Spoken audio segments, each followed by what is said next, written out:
Bonjour à toutes et à tous, on se retrouve aujourd'hui pour une nouvelle vidéo et c'est un update lecture que je vous propose où je vais vous parler de 2 romans et de 2 nouvelles que j'ai lues récemment et on commence tout de suite. On commence par Ainsi battent les cœurs amoureux de Lily M aux éditions Milady.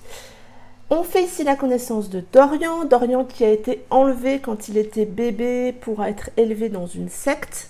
Il a été retrouvé, il avait 10 ans et on fait sa connaissance alors qu'il en a 27-28.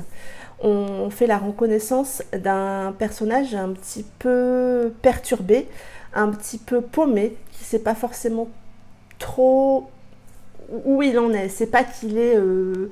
il a un boulot, il fait de la musique, il a une famille, il est extrêmement bien entouré, mais il est un peu paumé. Il va faire la connaissance de Swan. Swan est un agent du FBI qui travaille avec son père. Et entre eux, ça va être tout de suite plein d'étincelles pour une simple et bonne raison, c'est que Swan est à la recherche de réponses sur la disparition de son frère qui était dans la même secte que Dorian. Et je vais m'arrêter là pour le résumer. Je l'avoue, ce roman a été une grosse déception pour moi parce que quand je vous fais le résumé comme ça, oui, ça vend du rêve. Ça m'a vendu du rêve quand moi j'ai lu la 4e de couverture parce que je pensais que le point central de tout ça, c'était la secte. C'était comment il s'en était sorti avec la secte. Alors certes, on en parle, mais on a les premières révélations au bout de 300 ou 400 pages. C'est un roman qui fait 600 pages. Et j'ai trouvé ça dommage parce que c'est ce que nous vend la 4e de couverture. Et ce n'est pas ce que moi j'ai trouvé dans le roman.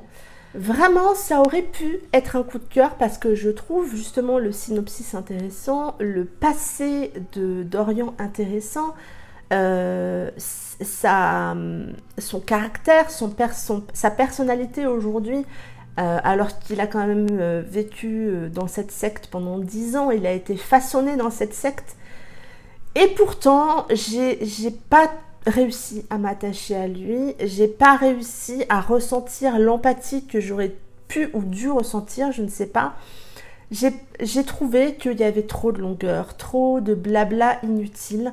Et c'est dommage. Je ne retrouve pas la plume de Lily M que j'ai aimée dans ses premiers romans, comme L'effet papillon, comme Mathias, comme À l'ombre de nos secrets. Et là, je trouve qu'il y a trop de choses. Elle veut, pour moi, hein, on est bien d'accord, mais pour moi, je trouve qu'elle veut trop en faire. Et du coup, eh ben, on ne s'attache pas et on ne ressent pas les émotions. Alors, je sais qu'avec ce roman, c'est tout ou rien parce que certaines ont beaucoup aimé et ont ressenti ces émotions. Et ben moi je les ai pas ressenties parce que oui, j'ai trouvé qu'il y avait trop de longueur, c'était pas assez approfondi sur les raisons de tout ce qu'a vécu Dorian. C'est abordé, c'est survolé alors que justement ça aurait pu amener ces émotions pour ce personnage. Et puis en face on a Swan.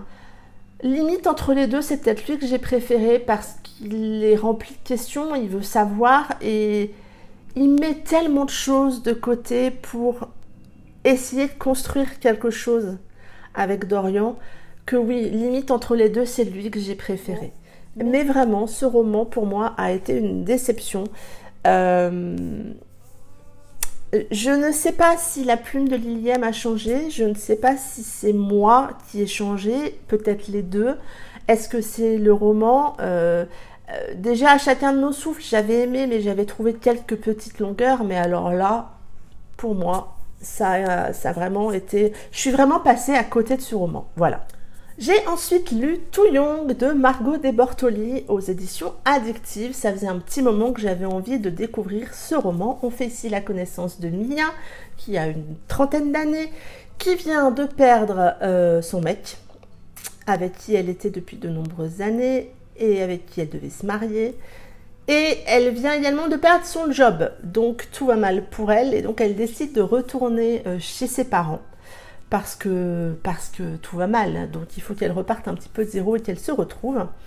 Elle va donc retrouver sa meilleure amie, sa ville, mais aussi Tobias, le voisin de 22 ans. Mia faisait du babysitting et gardait Tobias très régulièrement quand ils étaient plus jeunes. Et elle va être amenée à devoir aller le chercher à la gare. Et quand elle le trouve sur le quai de la gare, le choc est extrême, puisque Tobias est devenu un homme, et un homme très très attirant, qui va complètement perturber Mia. Et je vais m'arrêter là pour le résumer. J'ai passé un très chouette moment avec cette histoire. Certes, j'ai trouvé la première partie peut-être un tout petit peu longue. En fait, je pense que ce roman se découpe en deux parties, en tout cas pour moi. Il y a un moment assez charnière dans le roman où il y a un truc très perturbant qui va se passer et là, ça s'accélère. Là, le rythme va plus vite, il y a de l'action. Tandis que la première partie, sur la construction un petit peu de l'histoire, où il y a beaucoup de jeux du chat et de la souris entre Mia et Tobias, je l'ai peut-être trouvé un tout petit peu longue. Malgré tout, dans l'ensemble, l'histoire, elle est bien construite, elle est bien ficelée. On a un personnage masculin juste plus hot. Franchement, il est très hot. Il a quand même beaucoup de qualités, hein. Il est sensuel, il est hot, il est taquin, joueur. Il est très précautionneux, je trouve aussi. Et il est têtu. Et c'est ce côté têtu qui va faire que toute l'histoire se déroule. J'ai aimé voir ce côté têtu chez lui. J'ai aimé le voir défendre ce en quoi il croit et ses sentiments. Vraiment, ça a été pour moi un personnage vraiment très important dans l'histoire. Le petit bémol que je verrais, c'est que j'ai trouvé finalement Mia, qui a 30 ans, assez enfantine dans ses réactions, surtout vis-à-vis de ses parents, mais même vis-à-vis de Tobias. Régulièrement, elle met en avant le fait qu'elle est l'adulte, mais pas du tout. Finalement, le plus mature des deux, c'est lui. C'est lui qui va se défendre et qui va se battre pour pouvoir légitimer tout ça. Je me suis pas attachée à elle. Vraiment, j'ai eu beaucoup de mal parce que je me suis un petit peu dit, mais moi à 30 ans, mais je réagissais pas comme ça. Elle est peut-être un petit peu enfantine. Et puis il y a un moment, tout s'accélère. Et là, moi j'ai été embarquée parce que j'ai fait 1000 suppositions, parce que j'ai eu peur, ça m'a vraiment pris les tripes. Parce que là, à partir de ce moment-là, oui, là, j'ai ressenti quelque chose pour Mia parce que elle fait face comme elle peut et je l'ai pour le coup. Elle a grandi pour moi à ce moment-là et peut-être que ça a été l'électrochoc qui a fait que c'est devenu une adulte en quelque sorte. Et la plume de Margot m'a beaucoup plu. C'est une plume assez incisive, très rythmée. Elle sait nous amener dans l'ambiance qu'elle souhaite dans le roman. À un moment, ils partent dans un festival au Burning Man et j'étais avec eux parce qu'elle arrive à transmettre les informations et les émotions qu'il faut. Comme après, quand ça s'accélère, ça a beaucoup de rythme. J'ai vraiment beaucoup aimé sa plume. Il y a aussi beaucoup d'humour dans cette histoire. Des petits pics bien placés comme il faut. Et ça, moi, j'aime beaucoup. C'est vraiment une plume à laquelle j'ai accroché. Je vais vraiment regarder ses autres romans. Je crois même que j'en ai... je dois avoir le tome 1 de Project Friendzone dans ma pile à lire. Mais ça a été une très belle découverte. J'ai passé un chouette moment avec cette histoire, une belle découverte que la plume de Margot de Bortoli. Donc, c'était sympa. J'ai ensuite enchaîné avec deux nouvelles. La première, c'est Confinement, le tome 9.5 des Blood of Silence de Amélie C. Astier et Marie Matthews en auto-édition. Vous savez à quel point j'adore les Blood of Silence, donc forcément, quand cette nouvelle est sortie en papier à un prix tout mini de 4 € quand même, j'ai foncé. Et j'ai adoré retrouver tous ces Bloods dans cette période particulière qui a été celle du confinement. Ils l'ont vécu comme nous, de manière peut-être un peu plus intense parce qu'ils sont confinés tous ensemble, donc c'est quand même une grande famille. Et oui, j'ai adoré retrouver les points de vue de tous et bon, de mes chouchous, bien évidemment. J'ai adoré retrouver le point de vue de Rims, j'ai adoré retrouver le point de vue de Klaxon et Savage et de tous les autres. Et j'ai adoré voir qu'ils, finalement, ressentaient les choses comme nous, de manière un peu plus intense dans cette période, qu'ils se sont aussi, comme nous, posé des questions et que ça remet aussi, comme nous, en tout cas peut-être comme moi, mais ça remet comme nous en cause peut-être certaines choses ou ça met en place certains projets. Et j'ai trouvé que cette nouvelle est une très très belle transition pour la suite, pour ce que Amélie est en train de nous écrire sur la nouvelle génération des Bloods et qui va sortir en fin d'année.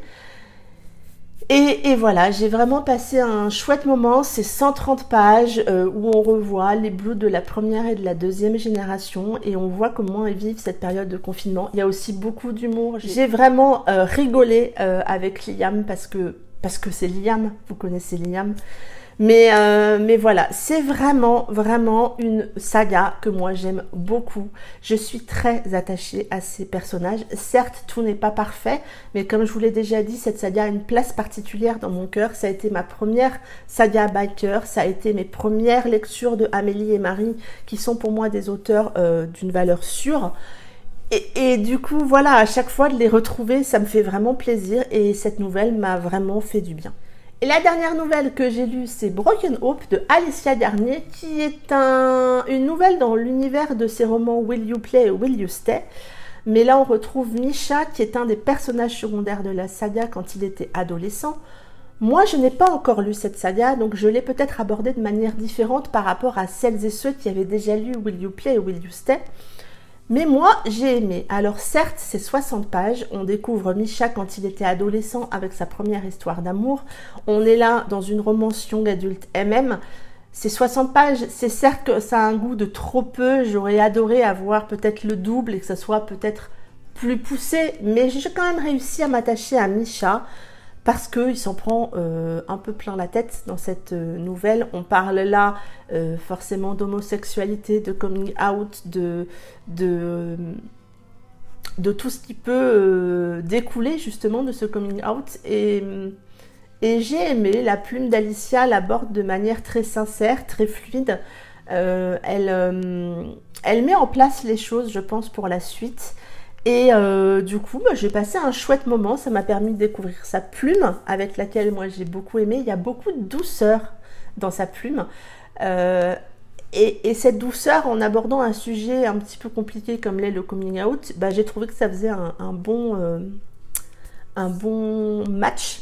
Et j'ai passé vraiment un bon moment en lisant cette nouvelle. Je vais lire Will You Play, Will You Stay à la rentrée. Et puis j'espère qu'on aura la suite de Misha, parce que j'ai envie de savoir un petit peu comment il s'en sort après tout ça. Ça en est tout pour cette vidéo, j'espère qu'elle vous a plu. Dites-moi si vous avez lu ces romans, ce que vous en avez pensé. Est-ce que mon avis vous donne envie de les découvrir? Dites-moi tout en commentaire, je me ferai un plaisir de vous répondre. N'hésitez pas à vous abonner à la chaîne et activer la cloche pour être prévenu des nouvelles vidéos. N'hésitez pas aussi à me suivre sur Instagram où je fais des stories tous les jours et où je partage avec vous mes lectures en cours, mes avis à chaud. Et en attendant, je vous souhaite de très belles semaines, de belles lectures et je vous dis à très bientôt pour une prochaine vidéo. Bye bye!